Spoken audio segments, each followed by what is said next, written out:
Hello ladies and gentlemen, welcome back. Today I'm bringing you a new game for my channel.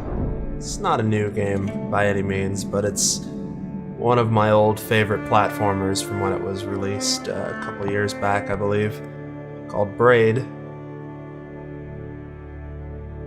With this release I'm going to be doing something a little bit different on my channel to try to spice things up and get new games flowing through here more regularly. I'm going to make 5 episodes of this series, and if I don't get any kind of requests to continue, if there is anything more to do, I'm just going to finish it on my own and move on to the next game. So if you do want to see more of this, just let me know in the comments. I'll keep going. I'm going to try to condense each episode to be one world, but some of them may be too difficult and they may go outside of my allotted time for episodes, which is about 10 minutes.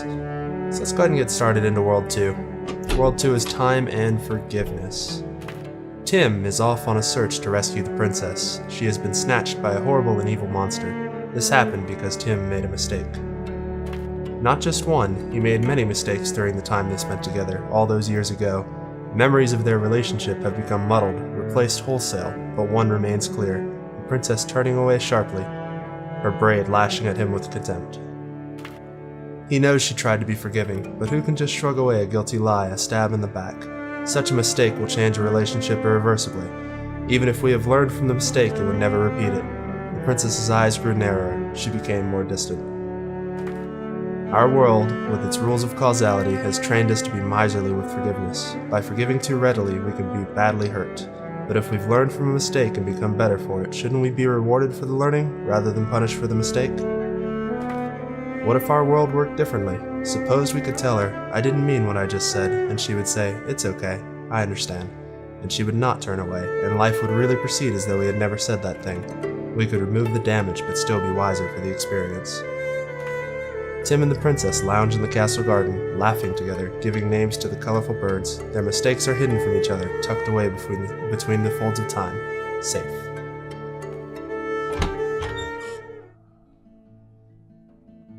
So the reason I wanted to show this game off and why I wanted to play it again is that I think it's just an absolutely beautiful game. Everything is hand-painted, the soundtrack is amazing.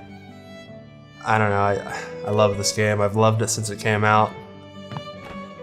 I think it received good reviews. I don't know, I never pay attention to reviews, so I can't tell whether or not other people found it amazing, but I hope they did. So the main idea in this game is to collect these puzzle pieces scattered around the world, which is supposed to tell Tim and the princess's story.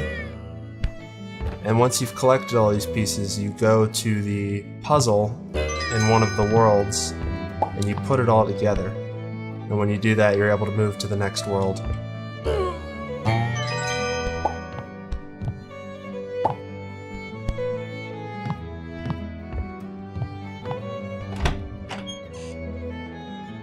So it's just your basic platformer, but there is a twist, and I'm going to show you that right now since I may go the whole episode without ever having to use it.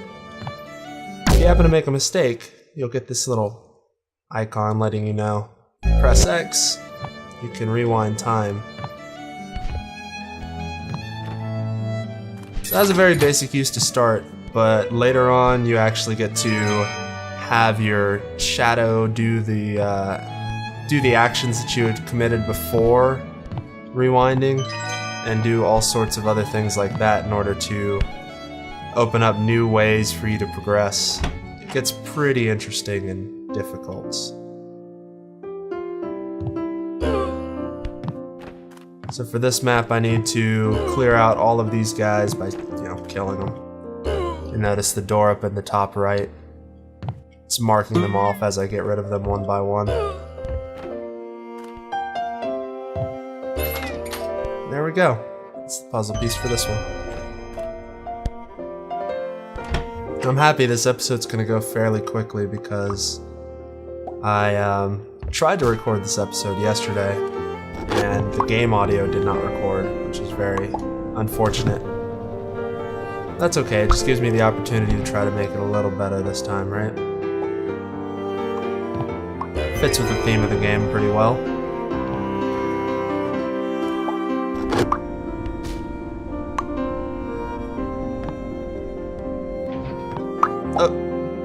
I will still mess up on this guy, though.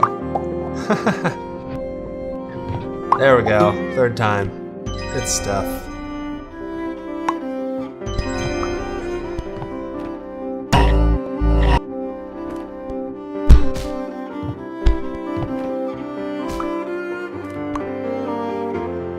So anybody that's been following along with me so far knows that I really do like platforming games.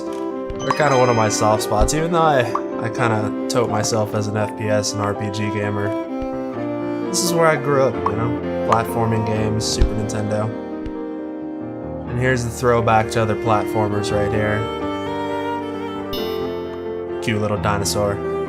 I'm sorry, but the princess is in another castle. Thanks a lot, dinosaur. No help at all. So if you notice, when I come back to the world, all the puzzle pieces I've gathered are sitting right here. Now I don't have all of them. I missed a few in, I believe, the second world. So I'm gonna head back. Notice the puzzle pieces required are up in the top left corner. Those that are transparent and not filled in are ones that I haven't grabbed yet, so I need to go get those. The very cool thing about this game, and it lets you know in World 1, is that you can actually interact with the puzzle pieces that you have gathered in order to unlock routes for more puzzle pieces. So I'm going to show you that now. These two puzzle pieces, if you notice, have a little bridge on them. So we're going to set them up right here, a little bit lower.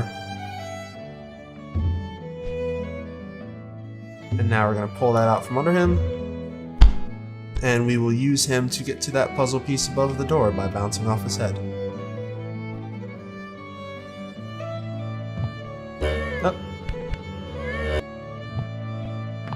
Oh. No.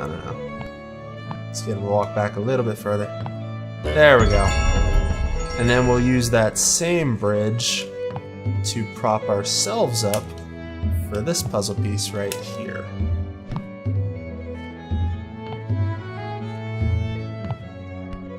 And now we've got all of them. Now, I do believe there is one other thing that I can do here.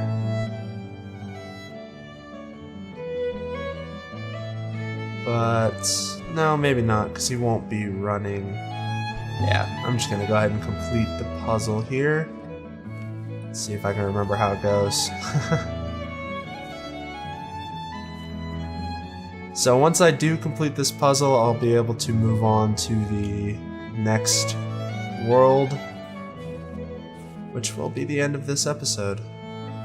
If I can remember how this puzzle goes.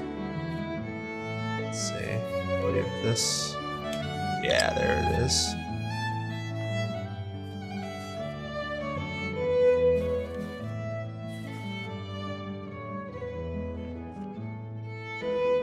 And there's that little wavy piece. Yep. Which connects to this.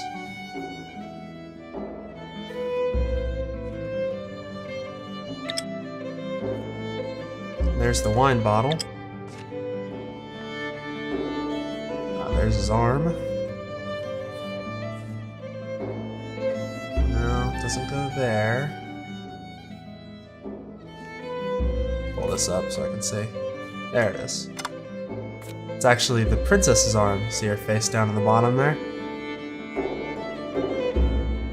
She's blonde.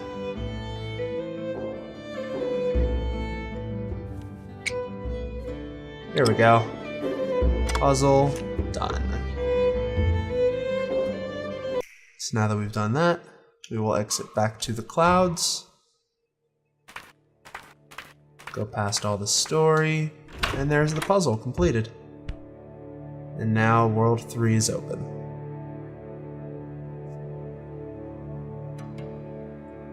Just let me know in the comments if this is something you want to see a little bit more of. Next episode, we're going to go through World 3. I'll, read again in my awesome reading voice. Just let me know what you think about the new layout and if you think this is the direction I should go, or if you like seeing 20-something episodes of one game. Alright guys, till next time, thanks for watching.